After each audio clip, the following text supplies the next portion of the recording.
Adesso ho un po' paura, la sera specialmente, quando diventa buio e sono sempre in allerta quando sento qualche rumore sospetto.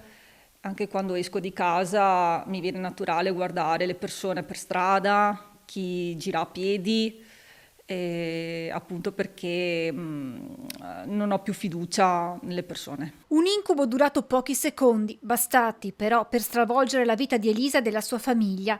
Il tutto si è consumato qualche sera fa, intorno alle 19. La donna e il marito devono cenare a casa dei genitori di lei, che abitano accanto. Lasciano la figlia dai nonni e rientrano nella loro villetta per prendere il dolce.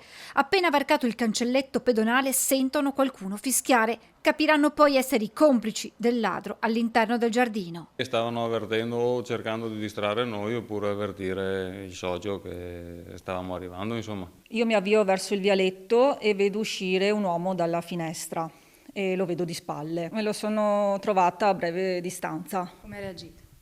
Allora io ho avuto paura perché pensavo fosse armato, pensavo si girasse e mi colpisse. E quindi io sono scappata. Mio marito no, ha avuto più coraggio di me. L'ho inseguito perché sì, nell'attimo di rabbia almeno provare a prenderlo, poi quando ho visto che c'erano gli altri due complici di là della rete mi sono fermato perché insomma 3 contro 1. Adesso a mente fredda si rende conto che poteva, insomma, avere delle conseguenze il fatto di aver inseguito il ladro.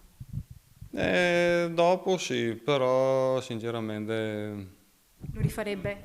sì. I ladri, per agire indisturbati, avevano bloccato il cancello con del fil di ferro e coperto la lampada all'ingresso con un tappeto. Una volta entrati in casa, Elisa e Martino hanno trovato impronte di fango sulle scale e sul divano posizionato sotto la finestra, dalla quale i ladri sono entrati, macchie sul lavandino e le stanze a soqquadro.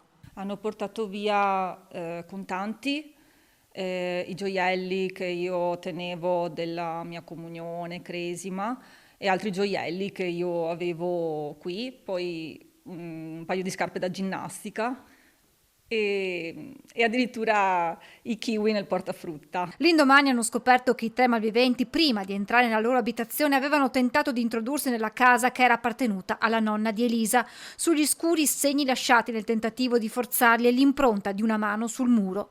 Servono maggiori controlli e che venga modificata la legge attuale che non punisce severamente chi commette questo tipo di reati, dice la coppia che ora deve fare i conti con la paura. Paura, insicurezza, paura, sì, si sta con gli occhi aperti, troppo anche quando non dovrebbe essere così.